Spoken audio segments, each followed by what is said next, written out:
She wouldn't lie down. For 15 hours, Queen Elizabeth first stood, motionless, in her royal chambers. Her ladies, helpless, surrounded her with pillows, quietly preparing for the moment her legs would finally give out. But she wouldn't rest. She wouldn't let them see her fall. Not like that. Her skin cracked beneath the paint. A thick, chalk-white mask clung to her face, covering what even she refused to see. Decay, her once famed red hair was gone, replaced by a wig woven from the hair of dead nobles. Her lips, painted crimson with mercury, were now blistered, torn and split open, and still, the paint remained, so thick it sealed the flesh underneath like plaster over a crumbling wall. She wouldn't let the doctors touch her, wouldn't let the priests anoint her, wouldn't permit mirrors in the room. She had not been seen, truly seen, in years, and around her ring finger, something terrible had taken root. The very same coronation band placed there 45 years earlier, now embedded into her skin. It had fused with her flesh, cutting deeper with each passing month. By now, it was part of her. The stench in the room was unbearable. Wine, sweat, rotten perfume. Her body was failing. Her mind was already halfway gone. But she would not die lying down. That was not the way of a queen. She whispered to her ladies, "If I once lie down, I shall never rise again." And she was right. If you enjoy watching and learning about history, make sure to like the video and subscribe to our channel, and let us know in the comments where you're watching from. It's incredible how we can explore history together from all around the world. She wasn't born porcelain. In her early portraits, Elizabeth Tudor's skin carried the warmth of youth, flushed cheeks, vibrant eyes, and the kind of English complexion that hadn't yet been scrubbed clean by fear. But all that changed after the pox. In 1562, at the age of 29, Queen Elizabeth fell deathly ill. Fever gripped her body, pustules bloomed across her skin, and the court braced for her final breath. Few thought she would live. She did, but at a cost. The smallpox scars remained. The damage wasn't just to her face, it was to her identity. In a world ruled by men, where women were seen, not heard, a female monarch had to be more than competent. She had to be untouchable, flawless, ethereal, and so Elizabeth turned to something ancient, something dangerous, something deadly. Venetian Ceruse. A smooth white paste made from part white lead and vinegar, imported from Italy and prized by the noble elite. It promised perfection, it promised purity, it delivered death. Every morning Elizabeth's ladies applied it meticulously, dabbing, patting, smoothing, across the cheeks, along the forehead, down the neck. The goal wasn't just to brighten, it was to erase, to wipe clean the lines, scars, and shadows of age and disease, to remake her every day into a vision the court could worship, a mask fit for a queen. But lead is not neutral. It does not sit harmlessly on the skin. It seeps. Through pores, through wounds, through time. Over the years, it corrupted her body from the outside in. Lead destroys collagen, it breaks down muscle, it triggers anemia, fatigue, chronic pain, and worst of all, it eats the very skin it promises to beautify. As Elizabeth applied more and more Ceruse, it quietly disfigured the very face she was trying to preserve. Her flesh began to rot beneath the powder. Her body responded with inflammation, sores, and necrosis, forcing her to apply even thicker layers to conceal the damage. What started as a cosmetic became a shield, then a prison, then a poison. She could never take it off. The court had seen her porcelain image. That image had become national myth. To remove the paint was not to show her face.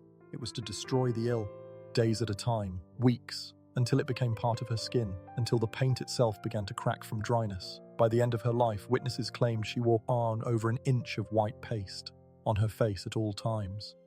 Behind that thickness was rot. And yet no one dared question it. Because what Elizabeth had created, through paint and silence, was more than beauty. It was political theatre. In her white mask, she was the embodiment of control, of virginity, of otherworldly authority.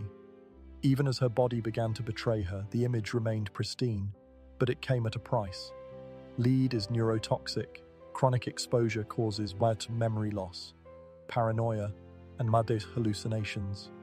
Elizabeth's brilliant mind, once razor-sharp and politically lethal, began to falter. Her moods darkened, her temper flared, she forgot names, she wandered mentally, and through it all the paint never came off, not even when she slept. Because sleep too was dangerous. Sleep meant someone might see her without the mask. And that, more than death itself, was the final horror. The court said nothing. Her closest attendants, women like Mary Sidney, left written accounts that hint at the truth but never say it directly. In public, Elizabeth remained radiant, but in private, she was deteriorating, and she knew it.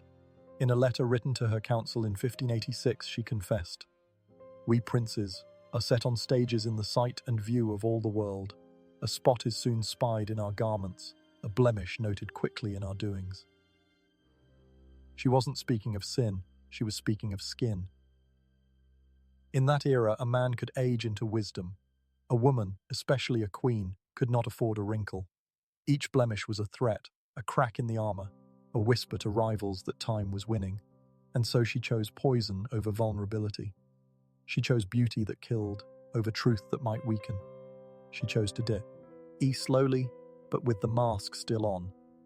There was only one face a painter could use when portraying Queen Elizabeth I, and it wasn't hers. In 1575, when Elizabeth was in her early 40s, an official portrait was completed, now known as the Darnley portrait. In it, she appears ageless, perfect, unblemished. Her face is pale, smooth, and emotionally unreadable. She doesn't smile. She doesn't frown. She simply exists. Distant, divine. And from that point forward, every future portrait of Elizabeth was expected to copy that image, not just the style, not just the mood, the face itself. It didn't matter if she was 50 or 60 or weeks from death. The woman in the painting never changed, because in the eyes of her court and her people, the Queen could not age. Not publicly. Behind the scenes, the truth was much darker. The face of the living Elizabeth was cracking, literally. Her skin had grown grey and dry. The constant application of lead and mercury had turned her flesh brittle. She suffered facial tremors. Her once expressive eyes became distant and lifeless, but her official portraits still showed her as eternal, untouched by sickness, grief, or time. This wasn't vanity, it was strategy. Elizabeth's face had become more than skin. It was Church's national propaganda. The Virgin Queen, the Mother of England, the untouchable monarch who needed no man because she herself was the embodiment of the realm. If she looked weak, England looked weak. If her skin failed, so did the myth. So the court played along. New portraits were commissioned using a mid-face template. Artists were told to reuse the idealized image from decades before, regardless of how she looked in the present. Some had to sketch her body or dress live, but for the face, they were instructed to copy the mask portrait. They called it the pattern face. The Queen was no longer an individual. She was an icon, maintained through brushstrokes and fear. In 1596, a set of guidelines known as the Warhawk Mask of Youth was circulated to court artists. It commanded that Elizabeth be painted with high cheekbones, pale skin, red lips, and youthful expression. No wrinkles, no blemishes, no sagging flesh. Even as her physical body disintegrated beneath layers of makeup, the image remained immortal. And yet, Elizabeth herself wasn't deceived. She knew exactly what was happening. She had created the illusion. She was trapped inside it. She once told her council, "Princes are not set on stages to show tricks, but to be judged of all men." She understood the price of performance, and she paid it daily. Inside the royal chambers, no mirrors were allowed, not because Elizabeth was deluded, but because she refused to look at the truth. Her reflection was now an enemy. Her face had become foreign. Underneath the lead and mercury, she didn't know what remained, if anything. And yet the public saw only the immortal image. She was to them the glowing figure in the rainbow portrait, painted in her final years, dressed in symbolic garments holding a rainbow, with eyes and ears embroidered all over her dress, symbolizing divine wisdom and vigilance. But that wasn't Elizabeth, not anymore. That was the mythology. That was the lie. The truth was that she was tired. Her body ached, her memory faltered. She became increasingly irritable. She lashed out at her ladies-in-waiting. She demanded absolute silence. And still, every day, the mask went on. In private, those closest to her spoke in hushed tones about her deteriorating state. Some described the quiet desperation of trying to remove dried layers of lead paint that had fused with her skin. Others wrote of the stench, the rashes, the bleeding sores. And still, the portraits showed none of it. Elizabeth had become the first monarch to wear pony's image as policy. She had turned herself into an idea, untouchable, eternal, unreal. But ideas don't bleed. She did. By the final years of her reign, Elizabeth no longer trusted even the artists. She forbade the creation of any new portraits unless she personally approved the final result. Painters who dared show even a hint of realism were blacklisted. She wasn't afraid of looking old, she was afraid of becoming visible. Because visibility meant vulnerability, and that, in a court filled with spies, rivals, and hungry heirs, was the most dangerous thing of all. White lead covered her skin. Mercury stained her lips. To finish the mask, Queen Elizabeth I used a brilliant red pigment known as cinnabar, a compound made from powdered mercury sulfide. It was ground finely, mixed into a paste, and dabbed onto her mouth each morning to restore its youthful color. It gave her lips the bold, regal red that stood out in portraits and dazzled courtiers.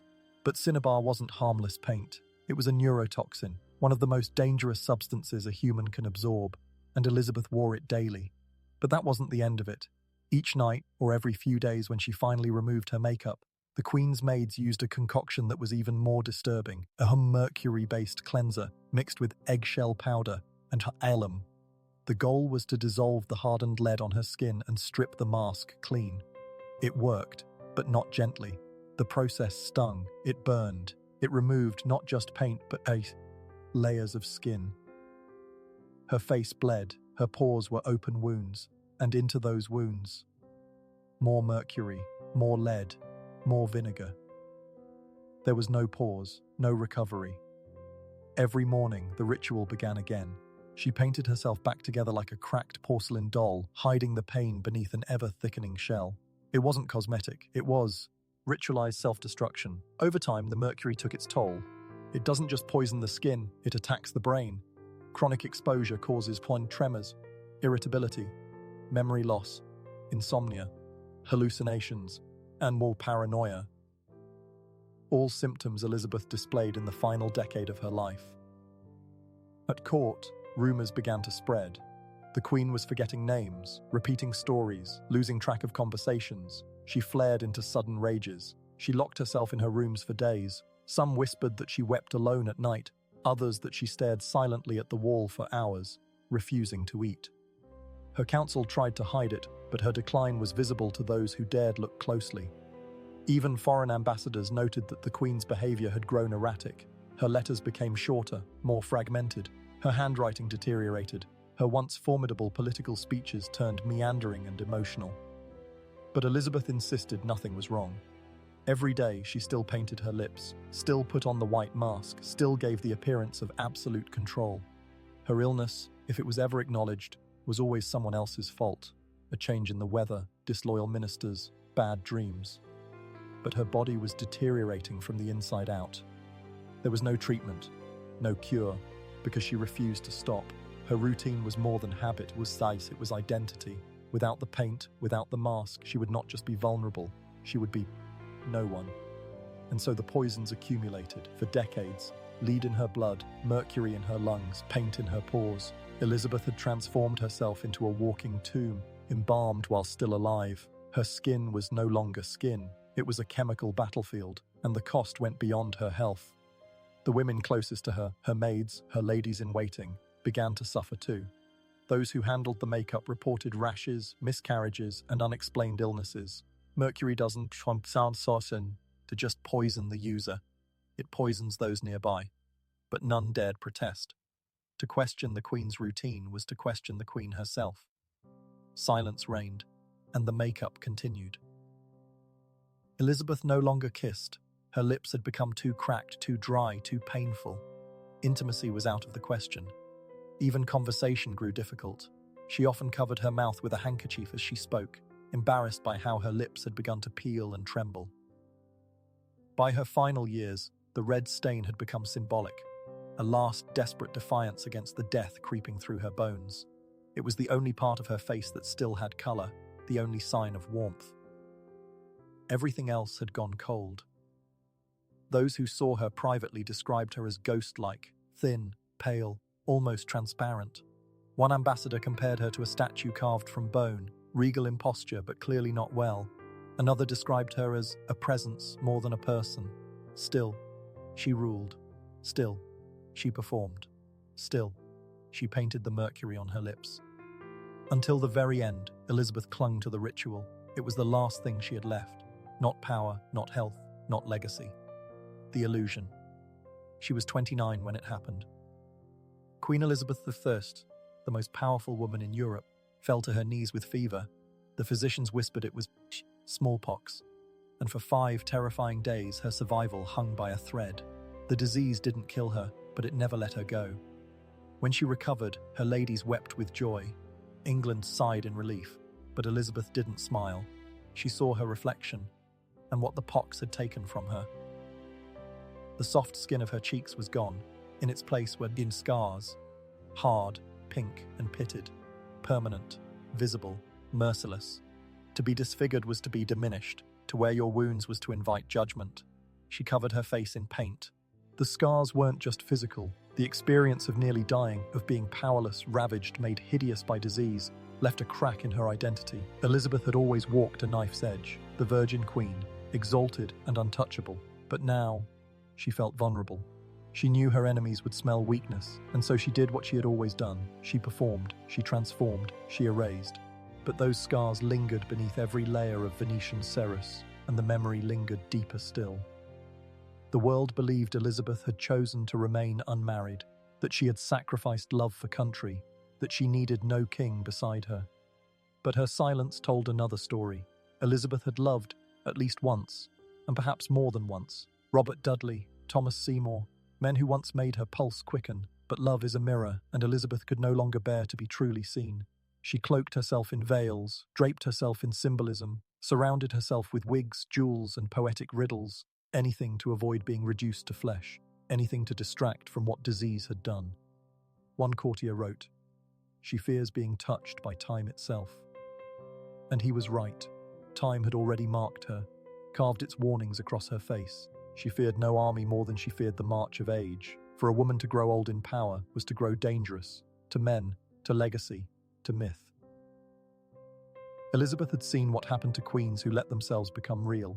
Anne Boleyn, her own mother, executed for failing to enchant. Catherine Howard, discarded for infidelity. Mary, Queen of Scots, dethroned and humiliated. The lesson was clear. A queen must be perfect, or she must be gone. So Elizabeth clung to perfection, but even behind closed doors, the ghosts of disease haunted her. She reportedly refused to undress in front of anyone. Her maids described elaborate rituals of privacy. Even during medical examinations, she dictated what could and could not be seen. She spoke often in metaphors, about mirrors, about masks, about winds that stripped the trees bare, always avoiding the direct truth. She hated her body. And in that hatred, she built a kingdom. Because Elizabeth didn't rule by sword, she ruled by image. Her speeches moved nations. Her posture commanded silence. Her virginity became a national relic. But behind it all, beneath the gowns, the portraits, the painted lips, was a woman terrified of being exposed, not just for her scars, but for what they represented. Mortality. She had seen it too closely in 1562, had felt it, like ice in her bones, and she never forgot. The scars beneath the crown weren't just from disease, they were from survival. And survival, for Elizabeth, meant one thing above all: never let them see you bleed. It was a symbol of triumph, and eventually a symbol of decay. On the day of her coronation in 1559, Elizabeth was gifted a golden ring, elegant, slender, and shaped like a serpent swallowing its own tail, a perfect circle, an emblem of eternity, a marriage not to a man, but to her country. She wore it on the third finger of her left hand for the next young 45 years. Day and night, through war, rebellion, famine, and glory, the ring never left her body, until it was too late to remove it. By the turn of the century, Elizabeth's body had begun to betray her. Years of mercury and lead had inflamed her skin, her joints ached, her limbs swelled, and the once loose ring had slowly sunk into her flesh, strangling her finger. The skin around it turned dark, blisters formed, infection festered, and still she refused to let it be taken off. She said nothing, but her ladies noticed how she winced when moving her hand, how she cradled her fingers protectively, how she out her left hand hidden beneath silk gloves or curled into her lap. It wasn't vanity. It was attachment. That ring was more than jewelry. It was a promise, a burden, a symbol of the identity she had forged, the eternal queen, above love, beyond time. To remove it would be to admit she was no longer eternal. But the body does not care for symbolism. The swelling worsened, the infection deepened. Physicians begged her to allow them to operate. She refused. Eventually, they had no choice. The flesh was dying. The ring had to be cut off, though, her finger. The procedure was done in silence. They sliced into skin and gold, pried metal from bone. The wound bled for days. Some believe that what followed was more than trauma. It was the moment the infection entered her bloodstream. Sepsis. Blood poisoning. A deadly cascade that spreads from one point of entry, often a wound, and overwhelms the body's defenses. Elizabeth was already weakened. Her organs were slow, her skin bruised easily, her appetite had vanished, and now her blood turned against her. She grew colder, quieter, her sentences trailed off. She stared into space for hours, and yet she still stood. Even in her dying days, she refused to lie down. Her ladies begged her. Her physicians pleaded. She simply shook her head. She whispered, "If I once lie down, I shall never rise again." So they let her stand. Pillows were laid around her feet, a chair placed behind her just in case.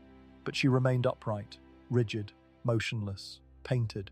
The makeup still applied each morning, the lips still stained red, the mask still intact. Because Elizabeth didn't want to die as a woman. She wanted to die as a symbol. A monarch never seen in weakness, a queen never touched by human frailty. Even as the wound in her hand throbbed beneath layers of lace, even as her skin turned pale with fever, she would not collapse. The ring may have cut through her flesh, but it never cut through her illusion. Some mode. Foreign historians debate whether the ring caused her death directly. Sepsis was poorly understood in the 1600s. There were no antibiotics, but the timing is damning. The surgery to remove the ring happened just days before her final collapse. The same hand she had once raised in speeches, in blessings, in declarations of war, now hung limp at her side. The ring was gone, but its damage remained. As her mind faded, she still whispered to herself, fragments of speeches, names long dead, phrases no one understood. She clutched her skirts like armor, flinched at sudden noises, and yet she would not rest, because rest meant surrender. And Elizabeth had never surrendered to anything, not to men, not to death, not to time, until now. She was finally still. On the morning of March 24, 1603, Queen Elizabeth I, the last Tudor monarch, was pronounced dead. The woman who had ruled England for 44 years, who had defied popes, kings, and rebellions, had taken her final breath while standing. The mask remained. They laid her body in the royal chamber, dressed her in white and gold, a crown placed upon her wig, the lips still faintly red with cinnabar. Her body was stiff, cold, silent, but it would not remain that way for long. Elizabeth's embalming was delayed. Her body rested in the chamber for several days before being transferred to a coffin sealed in lead. Her ladies-in-waiting remained with her. One of them, Elizabeth Southwell, left behind a haunting account. She claimed that during the Queen's wake something went horribly wrong, that the coffin exploded. It wasn't metaphor, it wasn't poetry, it was decomposition, accelerated by decades of chemical poisoning. The Queen's body, saturated with mercury, lead, and toxic cosmetics, began to swell and ferment. Gases formed inside her corpse, pressure built inside the tightly sealed lead coffin, and then it burst. Southwell described it as a sudden eruption of noxious vapors. The room filled with an unbearable stench. Those present recoiled in horror. The coffin was hastily resealed, the court ordered silence, and the story buried with the Queen. Historians have debated the account for centuries. Some dismiss it as Jesuit propaganda, a grotesque smear by Catholic enemies eager to stain Elizabeth's legacy. Others argue that exploding casket syndrome. is a real phenomenon, rare but known. When a corpse is sealed in an airtight container before gases can be released, pressure builds until the structure fails, and Elizabeth's body had been anything but ordinary.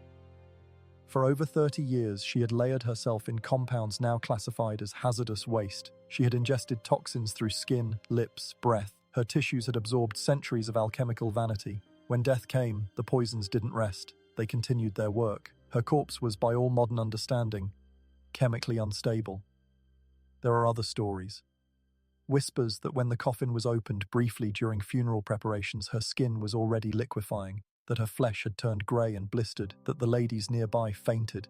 The official record says nothing, just that her body was moved to Ceruse's Whitehall Palace, and preparations for burial began under strict protocol. But even in death, Elizabeth was managed. Her funeral was a spectacle, as meticulously staged as any of her portraits. Thousands lined the streets. Muffled drums beat. The coffin, draped in velvet, was paraded through London like the relic of a saint. People wept. Some fell to their knees. No one spoke of what might have happened beneath the lid, because that would have broken the myth. In life, Elizabeth had crafted herself as something more than human, the Shone Virgin Queen, the Son Eternal Monarch, the wool moth of the English people. Her public image was one of youth, control, grace, and divinity.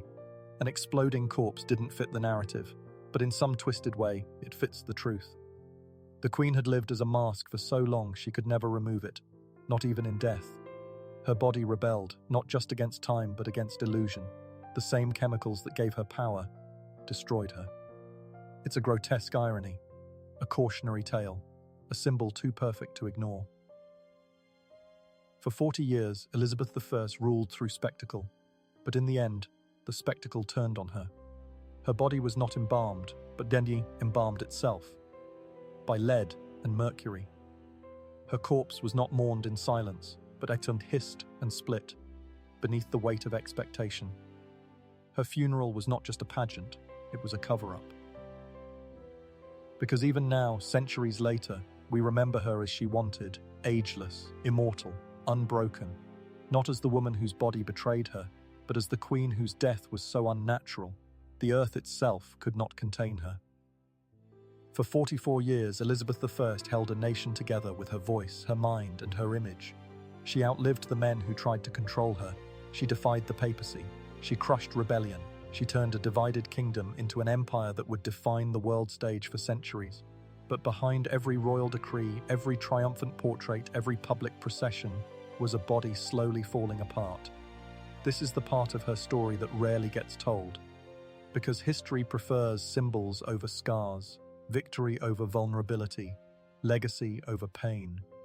Elizabeth paid a price for that legacy, not in a moment, not in martyrdom, but in slow, daily sacrifice. Every morning she let her ladies cover her skin with lead. Every evening they stripped it away with mercury. Her lips burned with cinnabar. Her scalp bled beneath her wigs. Her memory faltered. Her hands trembled, and still she reigned, because she knew the truth. A queen with scars could be mocked. A queen with wrinkles could be replaced. A queen who grew old was not just mortal, she was political weakness. And so Elizabeth became something else. The Virgin Queen. The woman who needed no man, who aged not a day, whose face never changed, whose body never failed. She crafted an image so powerful, so carefully maintained, that not even death could undo it. When her body rotted beneath the makeup, she painted more. When her hair fell out, she wore rubied wigs. When her finger blackened beneath the coronation ring, she kept it on. When her mind slipped, she gave speeches from memory. Her entire existence became theatre, and no one was allowed backstage. Even her death, standing, silent, masked, was an act of performance, a final refusal to collapse, a final defiance of human frailty. Elizabeth once said, "We princes are set on stages in the sight and view of all the world." And she never left that stage, not for a moment. She ruled as a symbol, she died as a symbol, and in doing so she became more than a queen, she became a myth.